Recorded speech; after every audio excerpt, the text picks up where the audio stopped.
যদি নতুনদের পাশে না থাকে তাহলে কিন্তু তারা কখনোই বড় হতে পারবে না। একটা বিষয় মনে রাখবেন, আপনি যখন ফেসবুকে নতুন অবস্থায় আসবেন, আসার সাথে সাথে যদি বড় ইউজার যারা আছে তাদের পিছনে পড়ে থাকবেন তাহলে কিন্তু কিচ্ছু করতে পারবেন না। আপনার পরিবার কিন্তু কখনোই বড় হবে না।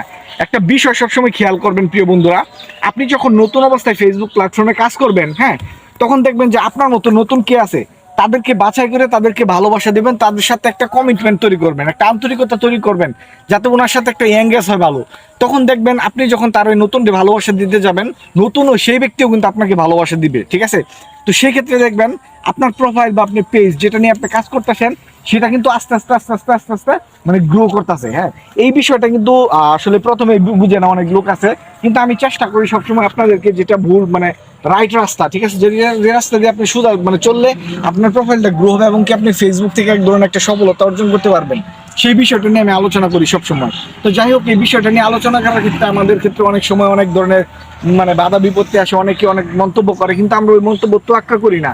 প্রিয় বন্ধুরা, ফেসবুক জগতে যদি আপনি কাজ করতেই চান তাহলে কিন্তু অবশ্যই পরামর্শমূলক ভিডিও আপনাকে দেখতেই হবে। কারণ কি, যে বিষয়টা আপনি জানেন না সেই বিষয়টা অন্যজন জানে, ঠিক আছে? সেই বিষয়টা আপনি ওনার কাছ থেকে জেনে নিলেন এবং কাজ করার একটা অনুপ্রেরণা পেলেন। সেক্ষেত্রে আমি বলবো প্রিয় বন্ধুরা, তো সেক্ষেত্রে আমি বলবো যে নতুন অবস্থায় যখন আপনি আসবেন, তো সেক্ষেত্রে আপনি নতুনদেরকে প্রচুর পরিমাণ ভালোবাসাটা দিবেন, ঠিক আছে? একটা বিষয় প্রচুর পরিমাণ ভালোবাসা দিবে, প্রচুর পরিমাণ ভালোবাসা দিবেন। সেক্ষেত্রে প্রিয় বন্ধুরা একটা জিনিস সবসময় মনে রাখবেন আপনারা, ঠিক আছে?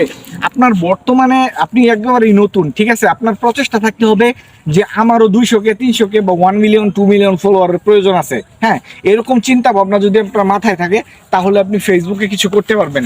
বিগত সময়ে আমরা দেখেছি ফেসবুকের আর্নিং একেবারেই কম, বাট এখন কিন্তু দিন যাচ্ছে আর আর্নিং এর মাত্রাটা মনে হয়, আমার কাছে মনে হয় যে সিপিএমটা বাড়তেছে আস্তে আস্তে। তো সেক্ষেত্রে আমি বলবো প্রিয় বন্ধুরা, ফেসবুকে যারা দীর্ঘদিন পরিশ্রম করছেন, কষ্ট করতেন, বিপদের সময় মানে থাকছেন, হ্যাঁ, তাদের জন্য অনেক ভালো সুখবর আছে। এই জিনিসটা সবসময় মাথায় রাখবেন। আর সবচেয়ে বড় বিষয় হচ্ছে কি, ফেসবুকে টিকে থাকাটাই হচ্ছে মূল লক্ষ্য। আপনি যদি ফেসবুকে টিকে না থাকতে পারেন তাহলে কিন্তু কিচ্ছু করতে পারবেন না। টিকে থাকা কিরকম, এখন আপনি সফলতা পাওয়ার আগে যদি ঝরে যান তাহলে কিন্তু কিচ্ছু করতে পারবেন না। ওই ক্ষেত্রে আমি বলবো প্রিয় বন্ধুরা যে চেষ্টা করবেন এখান থেকে ভালো কিছু করার জন্য এবং কি ভালোবাসা দিবেন সবাইকে। সবাইকে যদি প্রচুর পরিমাণে ভালোবাসা দেন আপনিও কিন্তু ভালোবাসাটা পাবেন। আর মানুষের ভালোবাসা যত পাবেন এখান থেকে তত আপনি পরিচিত হতে পারবেন। এটা কিন্তু একদম বাস্তব কথা। সেক্ষেত্রে আমি বলবো প্রিয় বন্ধুরা, আর সাগর 3 মিনিট হয়েছে না, আর পারতেছি না তো কথা বলা, বুঝছো? তো যাই হোক, সমস্যা নাই প্রিয় বন্ধুরা, ক্ষমার দৃষ্টিতে দেখবেন। আমার একটা 3 মিনিটের একটা ভিডিও করার যে কি টাপ, সেটা আমার আসলে বুঝতেই পারতেছেন। সোহেল ভাইয়ের লঙ্গিটা ডিল হয়ে আছে, এখন টান মেরে যাই হোক, ভালো থাকবেন, সুস্থ থাকবেন সবসময়। আসলে একটু মজাও করা লাগে, মানে একটু বিনোদনও তো মাঝে মধ্যে দেওয়া লাগে, তাই না? যাই হোক প্রিয় বন্ধুরা, নো প্রবলেম, আসি আপনাদের সাথে। নতুনদের ভালোবাসা আজকে আমি এত দূর পর্যন্ত আসছি, সবসময় নতুনদের জন্য আমার পক্ষ থেকে ভালোবাসা থাকবে। বাই, সবাইকে ধন্যবাদ।